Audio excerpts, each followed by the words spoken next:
শিক্ষাৰ্থীসকল মই তোমালোকক অনুশীলনী 6Bৰ কেইটামান অংক এতিয়া কৰি দিবলৈ লৈছোঁ। ইয়াৰে 9 নম্বৰ অংকটো আছিলে কাষৰ চিত্ৰত ত্ৰিভুজ ABCৰ AB সমান AC আৰু BD সমান DC প্ৰমাণ কৰা যে 1 নম্বৰ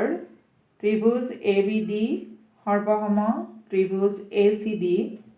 2 নম্বৰ কোণ BAD সৰ্বসম কোণ CAD 3 নম্বৰ ADB কোণ সমান ADC কোণ সমান 90 ডিগ্ৰী। এতিয়া প্ৰথমতে আমি চিত্ৰটো আঁকি লৈছোঁ।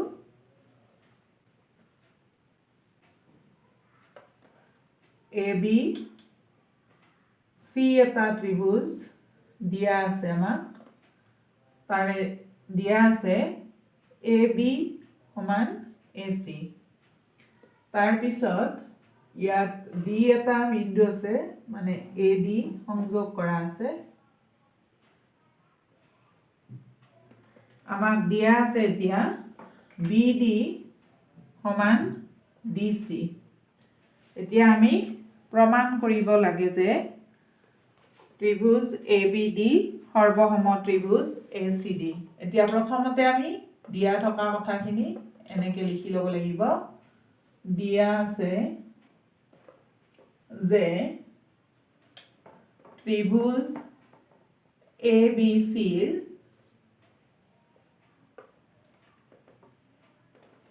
আমাক দিয়া আছে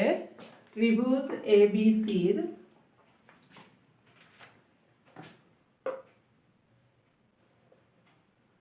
AB সমান AC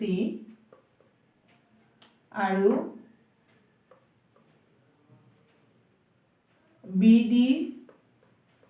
সমান DC।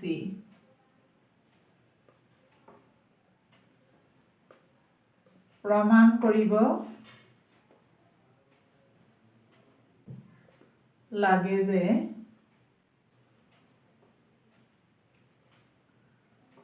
এক নম্বৰ ত্ৰিভুজ ABD সৰ্বসম ত্ৰিভুজ ACD 2 নম্বৰ BAD কোণ সৰ্বসম CAD কোণ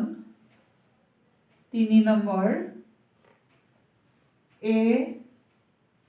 ADB সমান ADC সমান 90 ডিগ্ৰী। এতিয়া আমাক এইখিনি প্ৰমাণ কৰিব দিছে। এতিয়া আমি প্ৰথমতে ত্ৰিভুজ দুটা সৰ্বসম দেখুৱাই লওঁ। গতিকে আমি লিখিম প্ৰমাণ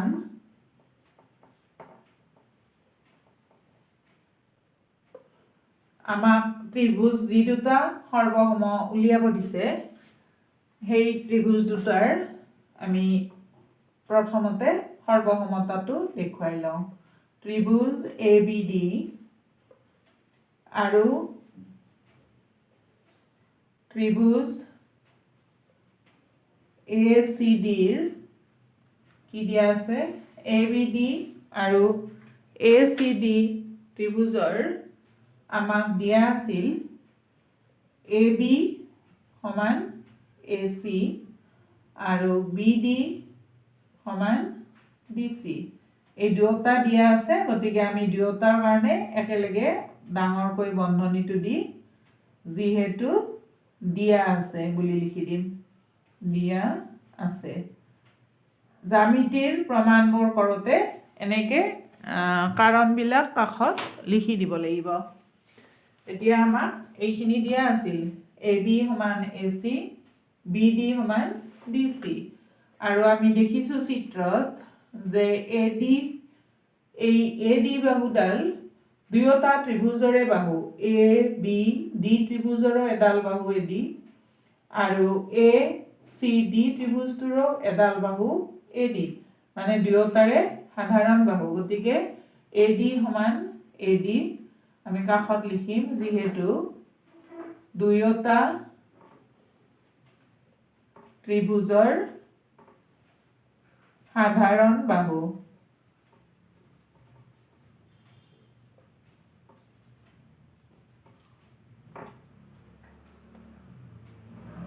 গতিকে আমাৰ কি হল এতিয়া তিনিটা বাহু সৰ্বসম হল দুয়োটা ত্ৰিভুজৰে তিনিটা বাহু সমান therefore ত্ৰিভুজ ABD সৰ্বসম ত্ৰিভুজ ACD কোনটো স্বীকাৰ্যমতে হ'ব বাহু বাহু বাহু স্বীকাৰ্যমতে কাৰণ আমাৰ তিনিটা বাহু সমান তো বাহু বাহু বাহু স্বীকাৰ্যমতে এই কোনটো স্বীকাৰ্যমতে হয় সেইটোও কাষত লিখি দিব লাগিব গতিকে আমাৰ ত্ৰিভুজ দুটা সৰ্বসম হ'ল না মানে এক নম্বৰটো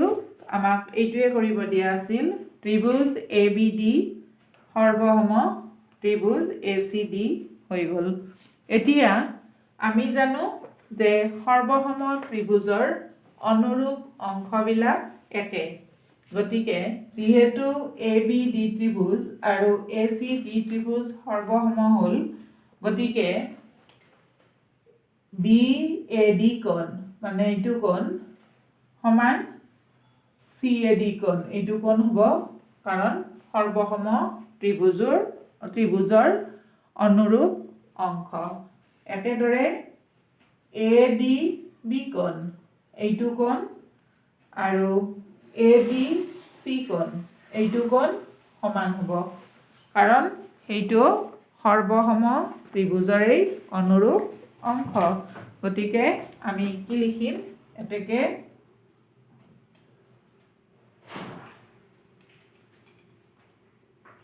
BAD কোণ সমান CAD কোণ আৰু ADB কোণ সমান CDB কোণ ADB কোণ সমান ADC কোণ ইয়াতো দুইটা একে কাৰণ গতিকে আমি লিখিম যেহেতু সৰ্বসম ত্ৰিভুজৰ অনুৰূপ অংশ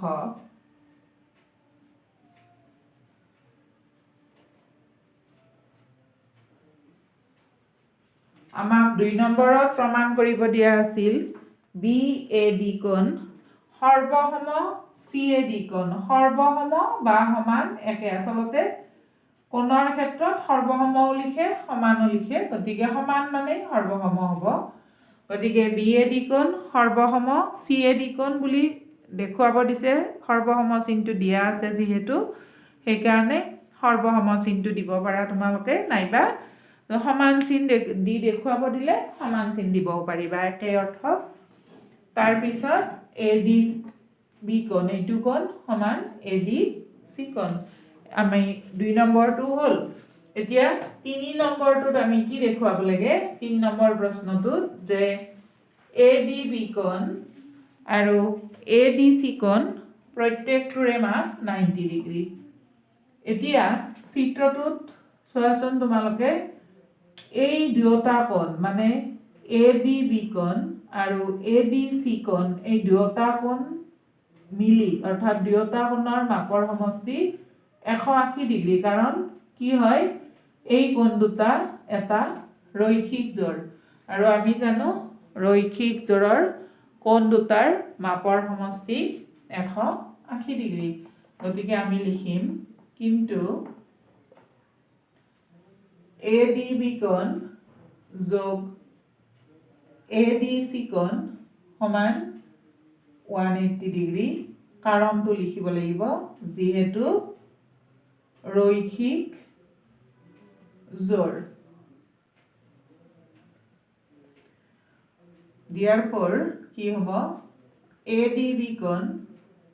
সমান ADC কোণ সমান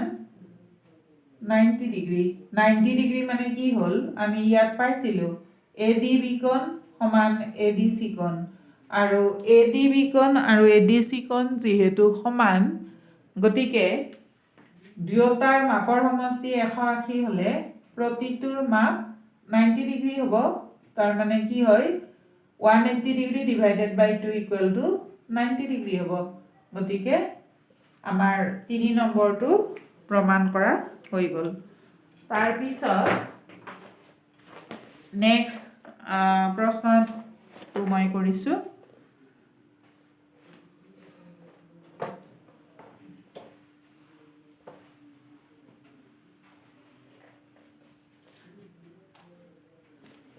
আমি 11 নম্বৰটো কৰিম এতিয়া 11 নম্বৰটো আছিল চিত্ৰ এটা দিয়া আছে ইয়াত এনেকে এটা ত্ৰিভুজ দিয়া আছে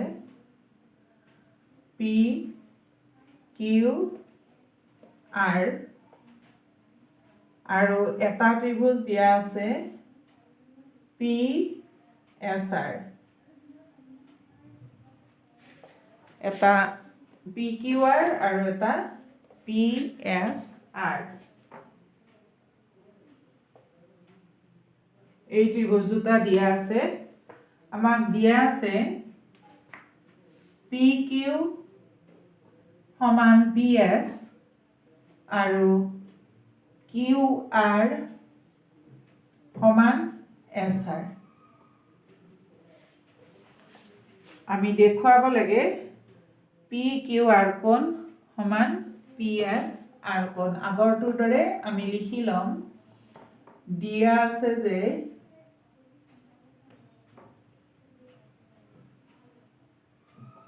PQ সমান PS আৰু QR সমান SR প্ৰমাণ কৰিব লাগে যে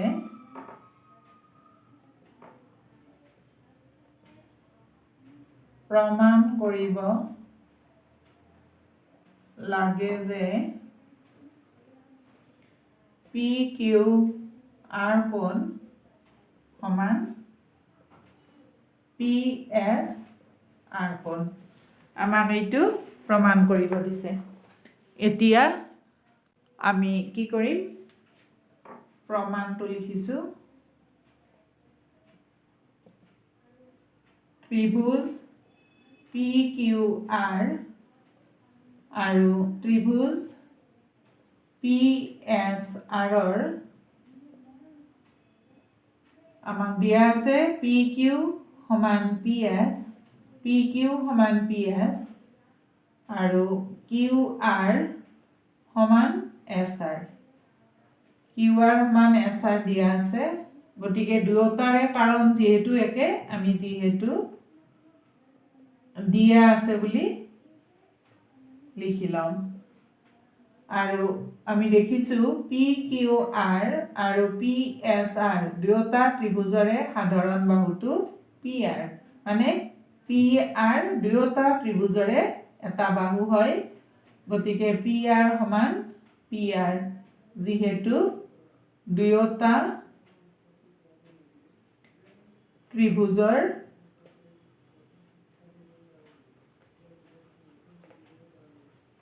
সাধাৰণ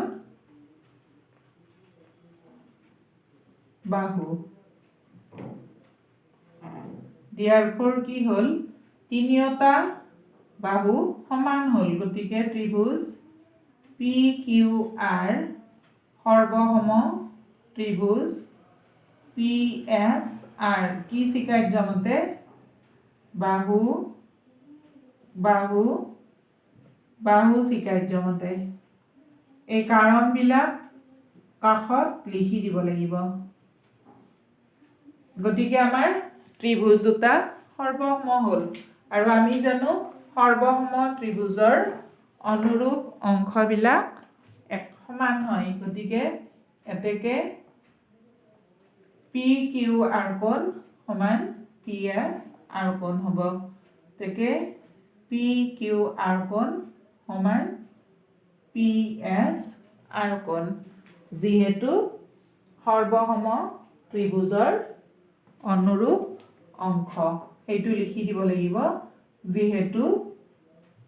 সৰ্বসম ত্ৰিভুজৰ অনুৰূপ অংশ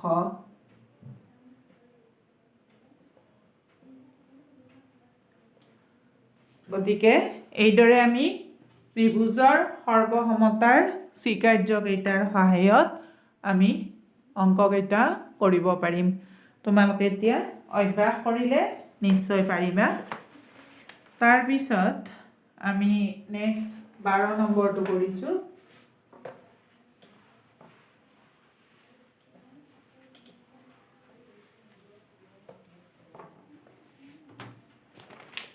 12 নম্বৰ প্ৰশ্নটো আছিল প্ৰমাণ কৰা যে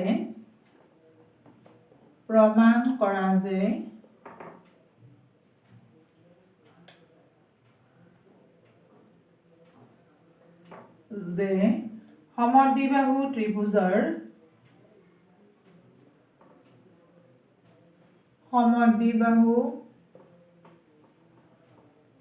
ত্ৰিভুজৰ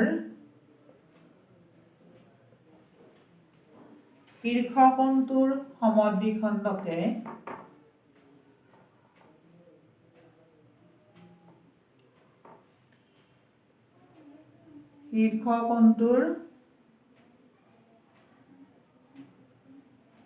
সমদ্বিখণ্ডকে ভূমিক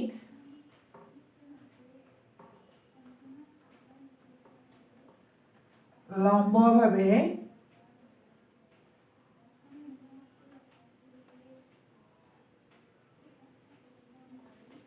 সমদ্বিখণ্ডিত কৰে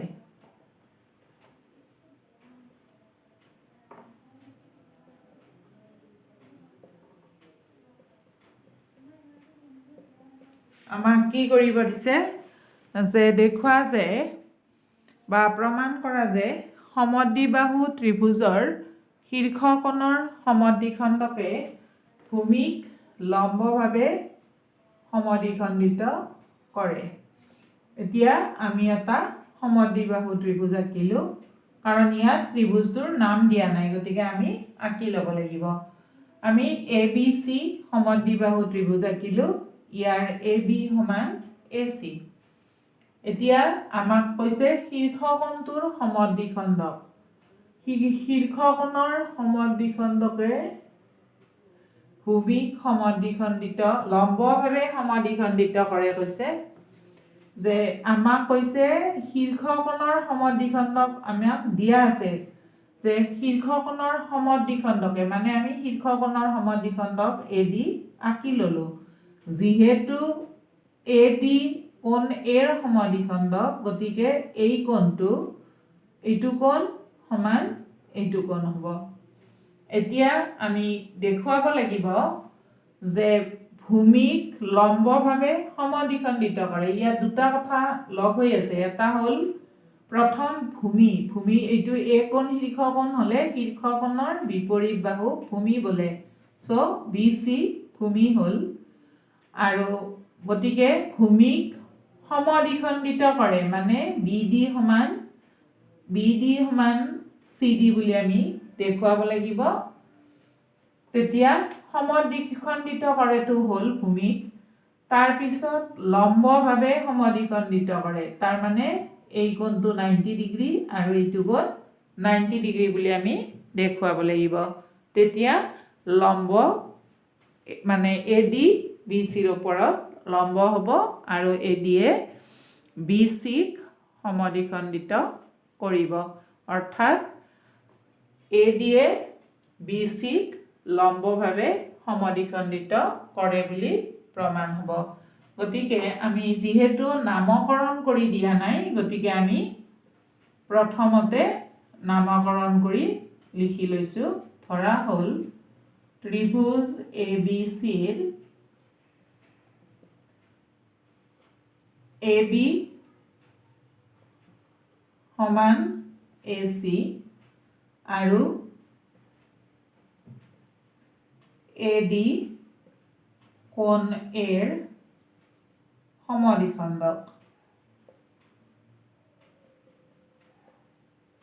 সমদ্বিখণ্ডক এতিয়া আমি দেখুৱাব লাগে যে বা প্ৰমাণ কৰিব লাগে যে বুলিও লিখিব পাৰিবা দেখুৱাব লাগে যে BD সমান CD আৰু ADB কোণ সমান ADC কোণ সমান 90 ডিগ্ৰী যে আমাক যিটো কথা সুধিছিল সেইটো আমি লিখিলোঁ যে সমদ্বিবাহু ত্ৰিভুজৰ শীৰ্ষকোণৰ সমদ্বিখণ্ডকে ভূমিক লম্বভাৱে সমদ্বিখণ্ডিত কৰে গতিকে আমি এইখিনি এতিয়া প্ৰমাণ কৰোঁ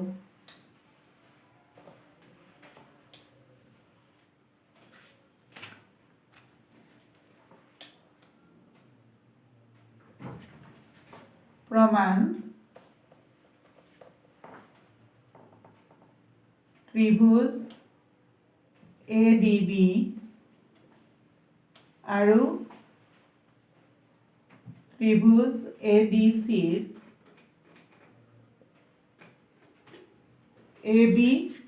সমান AC আমাক দিয়া আছে সমদ্বিবাহু ত্ৰিভুজ আমি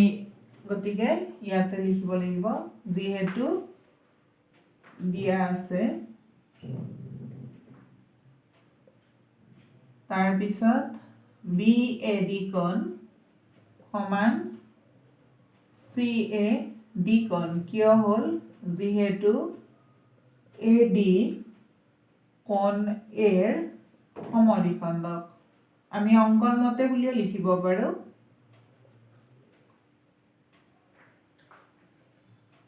AD কোণেৰ সমদ্বিখণ্ডক গতিকে এইটো কোণ সমান এইটো কোণ অৰ্থাৎ BAD কোণ সমান CAD কোণ তাৰ পিছত আৰু কি হ'ব AD দুয়ো ত্ৰিভুজৰে সাধাৰণ বাহু গতিকে AD সমান AD যেহেতু দুয়োটা ত্ৰিভুজৰ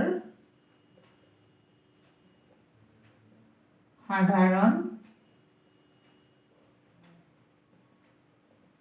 বাহু therefore ত্ৰিভুজ ADB সৰ্বসম ত্ৰিভুজ ADC কি স্বীকাৰ্য মতে বাহু কোণ বাহু স্বীকাৰ্য মতে বাহু কোণ বাহু স্বীকাৰ্য মতে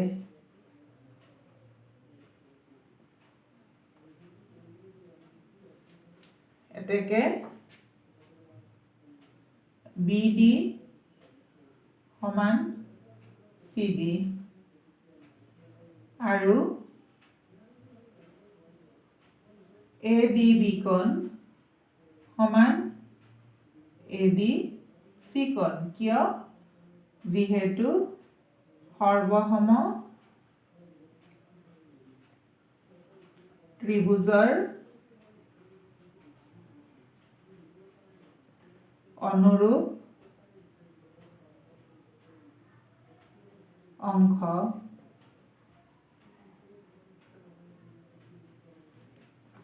গতিকে আমাৰ এটা প্ৰমাণ কৰিবলগীয়া কথা হৈ গ'ল যে BD সমান CD মানে ভূমি সমানে দ্বিখণ্ডিত হ'ল এতিয়া আমি দেখুৱাব লাগিব যে লম্বভাৱে সমদ্বিখণ্ডিত হয় গতিকে আমি লিখিম কিন্তু ADB কোণ যোগ ADC কোণ ইকুয়াল টু 180 ডিগ্ৰী মানে ADB কোণ মানে এইটো কোণ আৰু ADC কোণ মানে এইটো কোণ দুয়োটা মিলি 180 কিয় এটা ৰৈখিক জোৰ ইয়াতে লিখিব লাগিব যিহেতু ৰৈখিক জোৰ আৰু আমি জানো ৰৈখিক জোৰৰ কোণ দুটাৰ মাপৰ সমষ্টি 180 ডিগ্ৰী ইতিমধ্যে আমি প্ৰমাণ কৰিছো ADB কোণ সমান ADC কোণ মানে এই দুটা কোণ সমান আৰু দুয়োটাৰে মাপৰ সমষ্টি 180 ডিগ্ৰী গতিকে প্ৰতিটোৰ মাপ হ'ব 90 ডিগ্ৰী ADB কোণ সমান ADC কোণ সমান 180 ডিগ্ৰী divided by 2 কাৰণ দুয়োটা কোণ সমান গতিকে ADB কোণ সমান ADC কোণ সমান 90 ডিগ্ৰী গতিকে আমাৰ গোটেইখিনি প্ৰমাণ কৰা হৈ গ'ল মানে আমি ইয়াতে লিখিম therefore AD এ BC লম্বভাৱে সমদ্বিখণ্ডিত